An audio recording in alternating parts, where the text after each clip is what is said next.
Di sebuah sungai yang mengalir dari pegunungan yang bersalju, kehidupan dalam bentuk yang hampir tak terlihat. Di antara berbatuan kecil tersembunyi ribuan butir telur yang menjadi awal perjalanan salah satu makhluk yang paling luar biasa di planet ini. Tak ada yang menyangka bahwa dari telur-telur mungil itu akan lahir seekor ikan yang kelak mampu menempuh perjalanan ribuan kilometer, menyeberangi samudra luas, menghadapi arus yang ganas, menghindari predator mematikan, lalu kembali ke tempat kelahirannya. Bagi manusia, perjalanan seperti itu mungkin membutuhkan peta, kompas, satelit, dan teknologi canggih. Namun, bagi Salmon semua itu tidak diperlukan. Mereka mengandalkan naluri, kemampuan mengenali aroma sungai, kepekaan terhadap medan magnet bumi untuk menemukan jalan pulang. Perjalanan mereka bukan sekedar migrasi. Ini adalah perjuangan hidup dan mati. Sepanjang perjalanan, mereka harus menghadapi beruang coklat yang menunggu di tepi sungai, elang yang mengawasi dari langit, singa laut, paus pemburu di lautan, hingga jaring-jaring nelayan yang membentang di sepanjang jalur migrasi. Tidak semua salmon berhasil mencapai tujuan. Banyak yang gugur di tengah perjalanan. Namun, mereka yang berhasil akan memastikan bahwa kehidupan akan terus berlanjut. Salmon adalah lambang ketahanan, pengorbanan, dan keseimbangan alam. Tubuhnya memberi makan beruang, burung, serangga, hingga menyuburkan hutan di sekitar sungai. Keberadaannya menjadi penopang bagi banyak ekosistem. Di balik warna dagingnya yang merah oranye dan cita rasanya yang terkenal di seluruh dunia, tersimpan kisah evolusi selama jutaan tahun. Kisah ini bukan hanya tentang seekor ikan, ini adalah tentang alam, perjuangan, dan siklus kehidupan. Selamat datang dalam perjalanan yang mengenal salah satu pengembara terbesar di dunia ini. Bab 1. Awal kehidupan sang pengembara.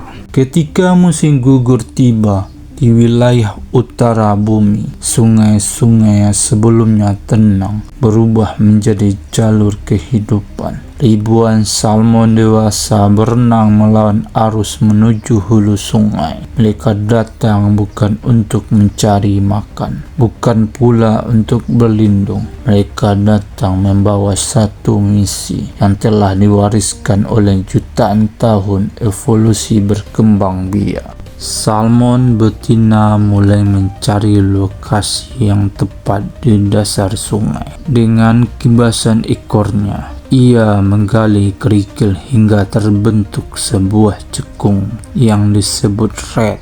Di sanalah ribuan telur akan diletakkan. Seekor salmon betina dapat menghasilkan sekitar 2.000 hingga 7.000 butir telur, tergantung spesies dan ukuran tubuhnya. Salmon jantan kemudian membuahi telur tersebut sebelum akhirnya ditutup kembali dengan lapisan kerikil. Kerikil ini berfungsi melindungi telur dari arus sungai dan predator.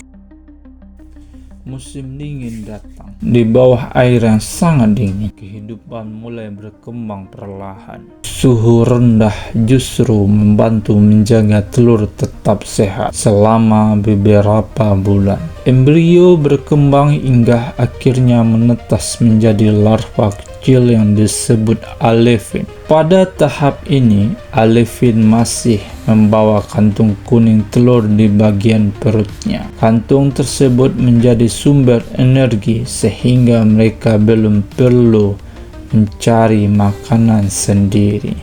Beberapa minggu kemudian, ketika cadangan makanan itu habis, alevin berubah menjadi fry. Kini mereka mulai berenang bebas dan belajar mencari makan berupa plankton, lava, serangga, dan organisme kecil lainnya. Namun, kehidupan di sungai tidak pernah mudah. Arus deras dapat menyeret mereka. Burung pemangsa mengintai dari atas. Ikan yang lebih besar siap memangsa. Hanya sebagian kecil yang mampu bertahan hingga dewasa. Salmon muda yang berhasil melewati masa awal kehidupannya akan memasuki tahap berikutnya, yaitu par. Pada fase ini, tubuh mereka memiliki garis-garis gelap di antara badan yang berfungsi sebagai kamuflase di antara bebatuan dan bayangan air. Mereka dapat hidup di sungai selama 1 hingga 3 tahun, tergantung spesies dan lingkungan.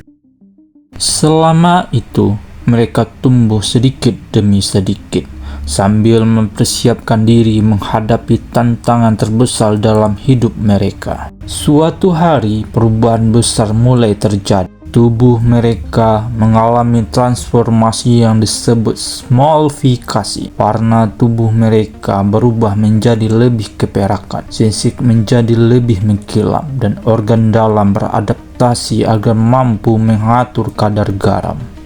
Perubahan ini memungkinkan salmon berpindah dari air tawar ke air laut, sebuah kemampuan yang sangat langka di dunia ikan. Perjalanan menuju samudra pun dimulai. Dihadapkan mereka terbang ribuan kilometer lautan luas yang penuh bahaya, tetapi juga menyediakan makan melimpah untuk tumbuh menjadi salmon dewasa. Tanpa mereka sadari, perjalanan panjang itu kelak akan membawa mereka kembali ke sungai yang sama, tempat kehidupan mereka bermula.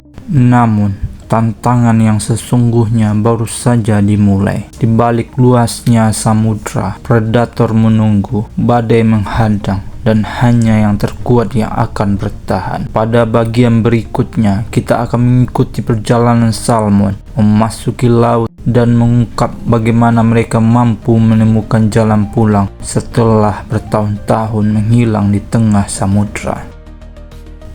2. Perjalanan menuju laut. Bagi sebagian besar makhluk hidup, meninggalkan tempat kelahiran adalah sebuah risiko. Namun, bagi salmon, meninggalkan sungai adalah sebuah keharusan. Setelah menghabiskan 1 hingga 3 tahun di sungai, tubuh salmon muda mengalami perubahan luar biasa yang dikenal sebagai smolfikasi. Proses ini bukan hanya perubahan warna tubuh menjadi keperakan, tapi juga transformasi biologis yang sangat kompleks. Ginjal, insang, dan sistem metabolisme mereka mulai beradaptasi untuk menghadapi kadar garam yang jauh lebih tinggi di laut. Tanpa perubahan ini, salmon tidak akan mampu bertahan di air asin. Perjalanan menuju laut dimulai melalui muara sungai, wilayah tempat air tawar bertemu dengan air laut. Disinilah salmon melakukan penyesuaian terakhir sebelum memasuki dunia yang sama sekali berbeda. Di depan mereka terbentang samudra yang luas, tanpa batas dan penuh tantangan. Laut adalah tempat yang menyediakan makanan berlimpah. Disinilah salmon tumbuh dengan sangat cepat. Mereka memangsa udang kecil, krill, cumi-cumi, ikan haring, sarden, hingga berbagai jenis ikan kecil lainnya. Makanan inilah yang membuat tubuh salmon kaya akan asam lemak, omega 3, dan pigmen alami asantin yang memberi warna orange pada dagingnya. Namun, makanan yang berlimpah juga berarti persaingan yang lebih besar. Di balik birunya samudra, predator mengintai dari segala arah. Anjing laut berburu di permukaan. Singa laut mengejar kawanan salmon dengan kecepatan tinggi.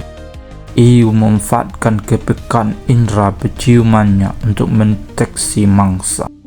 Bahkan, paus orca mereka salah satu predator puncak di laut, tidak akan melewatkan kesempatan ketika kawanan salmon melintas.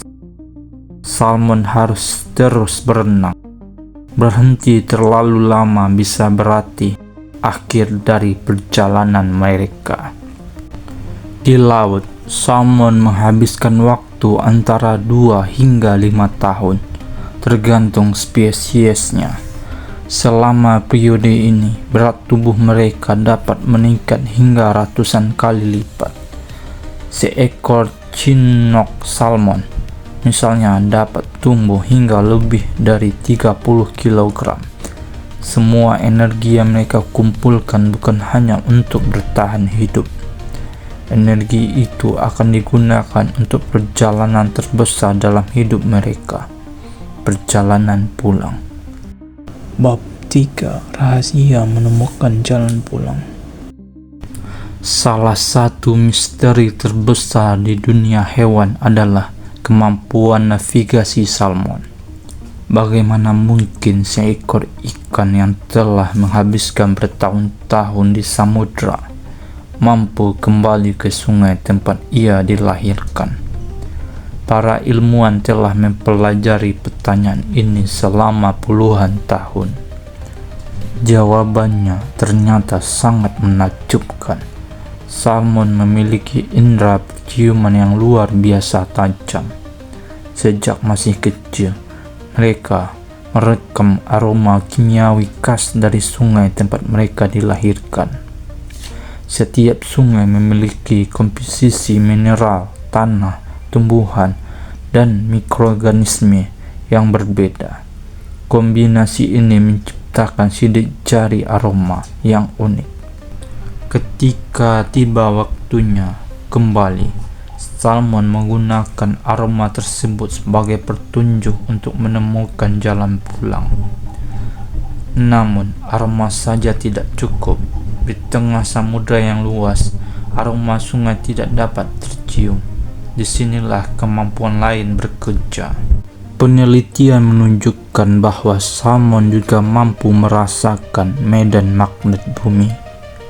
Dengan memanfaatkan informasi magnetik ini, mereka dapat menentukan arah perjalanan melintasi ribuan kilometer laut. Kemampuan tersebut menjadikan salmon sebagai salah satu navigator alami yang paling hebat di dunia. Setelah menemukan muara yang tepat, tantangan berikutnya dimulai. Kini, salmon harus berenang melawan arus. Semakin ke hulu, arusnya menjadi semakin deras. Batu-batu besar menghalangi jalan, air terjun menghalangi. Namun, salmon tidak berhenti. Mereka melompat setinggi 1 hingga 3 meter untuk melewati rintangan. Dalam satu hari, seekor salmon dapat melakukan puluhan bahkan ratusan lompatan. Semua ini dilakukan tanpa makan. Ya, selama perjalanan kembali ke sungai, sebagian besar salmon berhenti mencari makan. Mereka hidup dari cadangan lemak yang telah disimpan selama bertahun-tahun di laut. Setiap kayuhan ekor menghabiskan energi, setiap lompatan mengurangi kekuatan. Namun, naluri untuk mencapai tempat kelahiran jauh lebih kuat daripada rasa lelah.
Setelah menempuh ribuan kilometer dan menghadapi berbagai bahaya, perjalanan salmon hampir berakhir.